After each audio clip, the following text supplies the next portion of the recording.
الحمد لله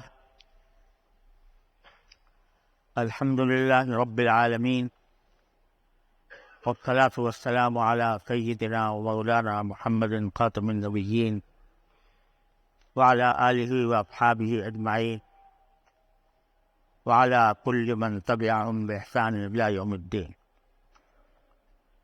اما بعد، کئی ہفتوں سے زبان کے گناہوں کا بیان چل رہا ہے، اور جیسا میں نے عرض کیا تھا کہ زبان کے جو گناہ ہیں، امام غزالی رحمۃ اللہ علیہ نے 20 گناہ شمار کیا۔ ایک بیان جھوٹ کا پچھلی مرتبہ میں نے کیا تھا۔ اللہ تعالی ہمیں ہر قسم کے جھوٹ سے محفوظ رکھے۔ دوسرا جو بہت بڑا گناہ ہے، زبان کا گناہ، اور ہمارے معاشرے میں بہت زیادہ پھیلی، وہ ہے غیبت کا گناہ۔ کسی بھی انسان کی غیبت کرنا، اور غیبت کے قرآن کریم میں اتنی سخت ممانعات آئی ہے۔ سورہ حجرات میں اللہ تعالیٰ نے فرمایا وَلَا يَغْتَبْ بَعْضُكُمْ بَعْضًا، تم میں سے کوئی دوسرے کی غیبت نہ کرے۔ اور پھر آگے فرمایا أَيُحِبُّ أَحَدُكُمْ أَن يَأْكُلَ لَحْمَ أَخِيهِ فَكَرِهْتُمُوهُ، کیا تم میں سے کوئی یہ پسند کرے گا کہ اپنے مردہ بھائی کا گوشت کھائے؟ فَكَرِهْتُمُوهُ، تم سب اس کو بہت برا سمجھو گے کہ آدمی ایک تو انسان کا گوشت کھائے۔ انسان کا گوشت کھانا یہ کتنی نچلی حرکت ہوگی۔ پھر انسان بھی کون، اپنا بھائی، اور پھر بھائی کا بھی مردہ حالت، جب بھائی کا انتقال ہو، تو جیسے اپنے مردہ بھائی کا گوشت کھانا کوئی بھی انسان پسند نہیں کرے گا، بلکہ اسے مکروہ سمجھے گا، بہت ہی گھناؤنی حرکت سمجھے گا۔ تو کسی مسلمان کی غیبت کرنا یہ اپنے بھائی کے مردہ بھائی کے گوشت کھانے کے مرادی اللہ۔ جب یہ آیت کریمہ نازل ہوئی اور غیبت سے قرآن کریم نے منع فرمایا، تو صحابہ کرام نے رسول کریم صلی اللہ علیہ وسلم سے پوچھا کہ یا رسول اللہ، غیبت کیا چیز ہے؟ کس چیز کو ہم کہیں کہ یہ غیبت ہے اور اس کے اوپر اتنی شدید وعید آئی؟ تو آپ نے فرمایا ذکرک اخاک بما یکرہ۔ جامع معنی تعریف فرمائی غیبت کی کہ اپنے کسی بھائی کا ذکر کرنا ایسے انداز میں جو اس کو برا لگے، یعنی وہ اس مجلس میں موجود نہیں ہے اور آپ اس کا ذکر اس طرح کریں کہ اگر اس کو پتہ چلے کہ میرے بارے میں یہ بات کہی گئی ہے، مجلس کے اندر میری غیر موجودگی میں کہی گئی ہے، تو خود خوب برا لگے۔ یہ جامع معنی تعریف ہے ذکر اخاک بما یکرہ۔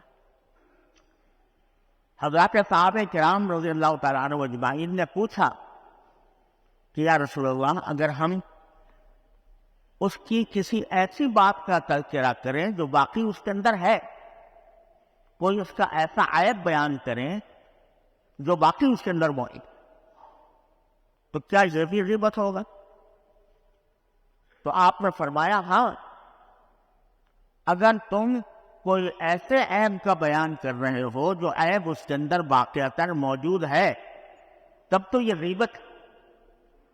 اور اگر کوئی ایسی بات کہتے ہو جو اس کے اندر موجود نہیں ہے، جھوٹ اس کی طرف کسی عیب کی نسبت کرتے ہو کہ فلاں کے اندر یہ عیب ہے اور حقیقت میں اس کے اندر وہ عیب ہے نہیں، تو یہ غیبت ہی نہیں ہے، بہتان، یعنی ڈبل گناہ. غیبت کا گناہ اور بہتان کا گناہ کہ کسی شخص کے اوپر آدمی ایسی تہمت لگائے جو واقعے کے مطابق نہ ہو. تو صحابہ کرام نے صاف صاف معاملہ کرا لیا رسول کریم صلی اللہ علیہ وسلم. یہ جو ہم بعض اوقات کسی کی غیبت کرتے ہیں، کسی کے بارے میں برائی کہتے ہیں، کوئی اگر کہے کہ بھائی یہ غیبت ہو رہی ہے، غیبت نہ کرو، تو جواب میں بعض اوقات ہم یہ کہہ دیتے ہیں کہ میں تو اس کے منہ پہ کہہ دوں. تو منہ پہ کہہ دیں، اس سے کوئی جواب پیدا نہیں ہوتا غیبت کا. منہ پہ کہہ دوں یا پیچھے کہہ دوں، لیکن جب وہ تم نے اس کی برائی کی، اس کے پیچھے پیچھے کی، تو غیبت ہو گئی اور مردہ بھائی کا گوشت تم نے کھا لیا، العیاذ باللہ. تو محض یہ بات کہ میں یہ بات تو اس کے منہ پر کہہ سکتا ہوں، یہ غیبت کا جواز نہیں فراہم کرتی، اس سے غیبت کا جواز نہیں پیدا ہوتا. تو معلوم ہوا کہ کسی کا عیب بھی بیان کیا جائے اور اس طرح بیان کیا جائے جس سے جو اس کو پتہ چلے تو ناگوار ہو، تو یہ غیبت ہو. ہاں اگر اس کو ناگوار نہ ہو، ایسی بات بیان کی ہے کسی کی جو اس کو ناگوار نہ ہو، دوست ہیں آپس میں، اور اگر ایک دوست دوسرے دوست کے بارے میں کوئی ایسی بات کہہ دیتا ہے مجلس کے اندر جو اس کو ناگوار نہیں ہوتی ہے، بے تکلف میں اس نے کہہ دیا ہے، تو اگر ناگوار نہیں ہے تو غیبت نہیں. لیکن ناگوار ہو، اگر اس کو وہ سنے گا تو ناگوار ہوگا تو یہ غیبت ہو. یہ اتنا خطرناک گناہ ہے العیاذ باللہ کہ ہماری مجلس سے اس سے بری ہو. دوسروں کا ذکر آتا ہے تو ان کے کوئی عیب بیان کر دیتے ہیں، اور صرف اتنا ہی نہیں کہ زبان سے عیب بیان کر دیا. اگر کسی کی نقل اتاری برے انداز، یہ بھی غیبت ہے. ایک حدیث میں آتا ہے، ایک روایت میں آتا ہے کہ حضرت عائشہ صدیقہ رضی اللہ تعالی عنہا ایک خاتون کا ذکر کرنے لگی جو پشنا قد تھی، تو انہوں نے اشارہ کر کے ایسے کہہ دیا کہ وہ عورت جو بالکل پشنا قد ہے، یعنی بہت چھوٹے قد کی ہے، اشارہ کر دیا اس کے پشنا قد ہونے کا. تو رسول کریم صلی اللہ علیہ وسلم نے فرمایا کہ یہ تم نے اس سے غیبت کی ہے، غیبت کی ہے. اور بات روایتوں میں یہ بھی آیا ہے کہ رسول کریم صلی اللہ علیہ وسلم نے جب یہ فرمایا کہ غیبت کی ہے تو کہا کہ ذرا تھوکو تو صحیح. عائشہ نے تھوکا تو اس میں سے گوشت کا ٹکڑا نکلا. الحمد للہ. بہرحال یہ روایت تو ذرا سند کمزور ہے، لیکن کچھ بعید نہیں ہے کہ واقعی اللہ تبارک و تعالیٰ نے جب فرمایا کہ ایسا ہو جائے گا جیسے اپنے مردہ بھائی کا گوشت کھایا، تو غیبت کرنے سے منہ میں بھی اس کا کوئی اثر آ جائے، کچھ بعید نہیں.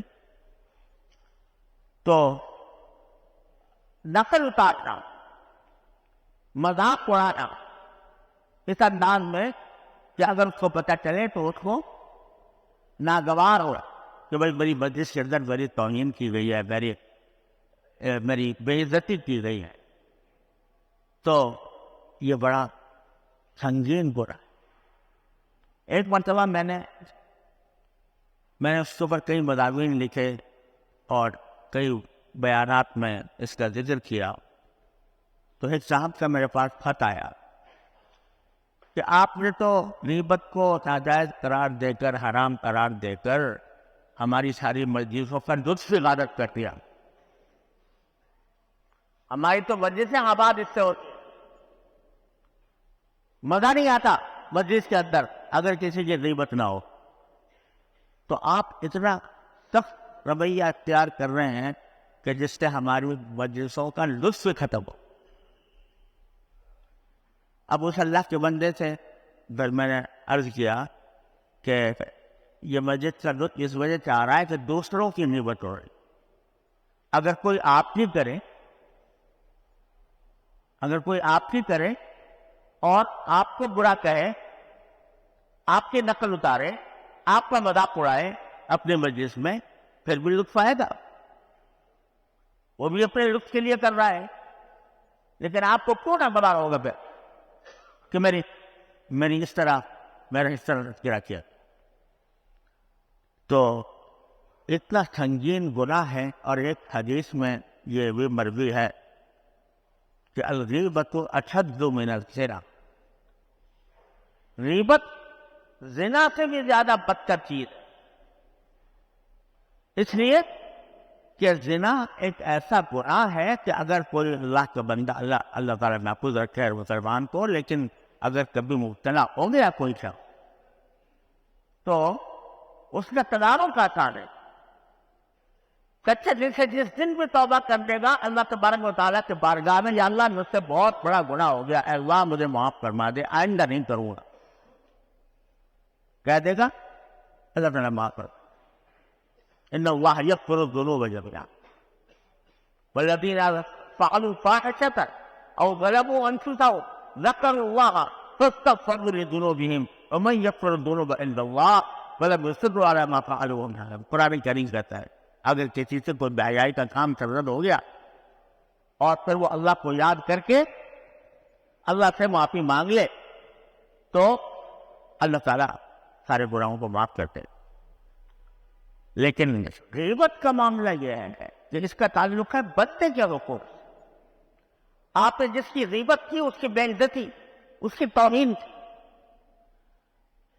تو اس وقت تک اللہ تعالیٰ معاف نہیں کریں گے جب تک کہ وہ شخص جس کی بے عزتی کی گئی ہے وہ معاف نہ کرے۔ اس لیے فرمایا کہ یہ زنا سے زیادہ بدتر چیز ہے۔ زنا کا تدارک توبہ سے ہو جاتا ہے، غیبت کا تدارک صرف توبہ سے نہیں ہوگا جب تک کہ بندہ معاف۔ اس لیے خطرناک ترین صورت ہے۔ اب ہوتا یہ ہے کہ ہماری مجلسوں کے اندر دوسروں کا ذکر آتا ہے اور اس ذکر کے اندر اس کی برائی بیان ہو جاتی ہے، بعض اوقات اسی سے مجلسیں جمائی جاتی ہیں، نقلیں اتاری جاتی ہیں، استہزاء کیا جاتا ہے، مذاق اڑایا جاتا ہے، اور بعض اوقات یہ مذاق اس طرح پہنچ جاتا ہے کہ خود کو آدمی بڑا جائز سمجھ کے کرے۔ جیسے آج کل جو اللہ بچائے جو ہمارے معاشرے کے اندر جو سیاسی حالات چل رہے ہیں اس میں دو پارٹیاں ہوئی ہوئی ہیں، ایک سرکاری اور ایک اپوزیشن کی۔ اب جو لوگ آپس میں بیٹھ کر مذاکرے کرتے ہیں اس میں بسا اوقات کسی اپنے مخالف سیاسی رہنما کے بارے میں بعض اوقات اس کی برائی اس طرح کر دیتے ہیں، غیبت کر دیتے ہیں کہ جس کا کوئی فائدہ نہیں۔ ایک چیز تو ایسی ہے جو شریعت نے جس کو جائز قرار، وہ جائز قرار دیا کہ ایک شخص ہے اگر اس کے بارے میں آپ اس کا کوئی عیب دوسروں کے سامنے بیان نہیں کریں گے تو دوسرے لوگ دھوکے میں پڑے۔ جیسے انتخابات کے موقع پر لوگ کھڑے ہوئے ہیں، اب اگر کوئی پوچھتا ہے کہ بھئی یہ شخص کیسا ہے اور آپ کو پتا ہے کہ اس میں فلاں خرابی پائی جاتی ہے، اس وقت آپ لوگوں کو کہہ دیں کہ بھئی یہ اس میں فلاں خرابی ہے، اس کو ووٹ نہیں دینا چاہیے، یہ غیبت نہیں ہو۔ یہ ایسا ہی ہے جسے آپ کو پتا چلے کہ فلاں شخص فلاں کے گھر میں چوری کرنے والا ہے، آپ کے علم میں آ گیا تو آپ اس شخص کو جس کے اوپر چوری ہونے والی ہے جا کر اگر بتا دیں کہ بھئی فلاں شخص سے ذرا ہوشیار رہنا، وہ چوری کرنے کا عادی ہے اور اس کا ارادہ تمہاری چوری کرنے کا. اس میں کوئی حرج نہیں کیونکہ اس کا مقصد خیر خواہی ہے اس شخص. لیکن محض مجلس جمانے کے لیے جس کا کوئی فائدہ نہیں، اگر کسی کی برائی کی جائے گی، چاہے وہ کتنا بھی برا لیڈر کیوں نہ ہو، کتنا ہی برا لیڈر، لیکن آپ اس کی برائی بیان کر رہے ہیں محض مجلس آرائی کے کہ گپ شپ ہو رہی ہے، تو اس گپ شپ کے اندر کسی کی عزت اتار لینا، کسی کی برائی کر لینا، اس کو کوئی عیب ہی نہیں سمجھ جا رہا. ارے بھائی اگر آپ یہ نہیں کہو گے تو کیا نقصان ہو جائے؟ تو ایسے موقع پر برائی کرنا. بعض روایات میں آتا ہے کہ ایک مرتبہ حضرت عبداللہ بن عمر رضی اللہ تعالیٰ عنہ کی مجلس میں حجاج بن یوسف کی برائی ہو رہی تھی. حجاج بن یوسف کے بارے میں آپ حضرات شاید جانتے ہوں گے کہ ان حکمرانوں میں مشہور ہیں جو بڑے ظالم سمجھے جاتے ہیں. بہت سے صحابہ کرام کو اس نے تحریک کیا. تو حضرت عبداللہ بن عمر رضی اللہ عنہ کی مجلس میں کوئی شخص اس کی برائی بیان کر رہا. اب بے فائدہ، یعنی یہ تو ہو سکتا ہے نا کسی سے یہ کہیں کہ بھائی ذرا خیال رکھنا وہ کہیں تمہیں نقصان نہ پہنچا دے، تو پھر کوئی حرج نہیں تھا. لیکن مجلس آرائی کے طور پر حجاج بن یوسف کی برائی بیان کر رہا تھا کوئی آدمی عبداللہ بن عمر کے ساتھ. تو حضرت عبداللہ بن عمر نے فرمایا کہ یہ نہ سمجھنا کہ حجاج بن یوسف اگر ظالم ہے تو اس کی غیبت لا لو. یاد رکھو جس طرح اللہ تبارک و تعالیٰ ان سینکڑوں انسانوں کے خون کا حساب حجاج بن یوسف سے لے گا جن کو اس نے بے ناگاہ بے گناہ قتل کیا، تو اگر تم نے اس کی غیبت کی ہے تو اس غیبت کا حساب بھی تم سے لے گا. تو اس لیے بلا ضرورت بلا فائدہ یہ سیاسی بحثوں کے اندر کسی کی برائی کرنا اور برائی کرنے کے نتیجے میں اس کی بے عزتی کرنا، یہ غیبت میں داخل اور ناجائز حرام، اور اتنا بڑا حرام کہ بغیر اس کی معافی کی کوئی نہیں. اب کہاں تک معافی مانگتے کرو؟ کس کس سے معافی مانگ؟ اور یہ غیبت کا ایک بہت بڑا پہلو یہ ہے کہ انسان کی نیکیاں اس کو دے دی جائے جس کی غیبت ہوئی. جو آدمی غیبت کر رہا ہے اس نے اگر کوئی نیکی کا کام کیا تھا تو وہ نیکی کا کام اس کے نامہ اعمال سے ہٹا کر اس شخص کے نامہ اعمال میں ڈال دیا جاتا ہے کہ جس کی غیبت کی گئی. اس لیے حضرت امام ابو حنیفہ رحمۃ اللہ علیہ سے منقول ہے کہ جب کوئی ان کو پتہ چلتا تھا کہ کسی نے ان کی غیبت کی ہے تو حضرت امام ابو حنیفہ اس کے بعد تحفے بھیج دیا کرتے. لوگ کہتے تھے کہ اس نے تو غیبت کی، آپ تحفہ بھیج رہے. کہا یہ تو میرا محسن ہے، اس نے میری اپنی نیکیاں جو ہے مجھے دیتے. اور اگر نیکیاں نہ ہوں اس کے نامہ اعمال میں تو جس شخص کی غیبت کی گئی اس کی بدیوں کا اٹھا کر غیبت کرنے والے کے اوپر ڈال دیا. اتنا خطرناک. دیکھو ایک قیامت کے اندر جب اللہ تعالیٰ حساب کتاب قائم فرمائیں گے تو ایک ایک نیکی کی بڑی قدر و قیمت ہوگی. اگر فرض کرو کہ ایک پلہ نیکیوں کا بھرا ہوا ہے اور اس کے مقابلے میں بدیوں کا پلہ جو ہے وہ ایک نیکی کی مقدار بڑھ گیا، ایک بدی بڑھ گئی، یعنی ایک نیکی کی کمی ہے کہ اگر ایک نیکی آ جائے نیکیوں کے پلے میں تو انسان کی نجات ہو جائے جہنم سے.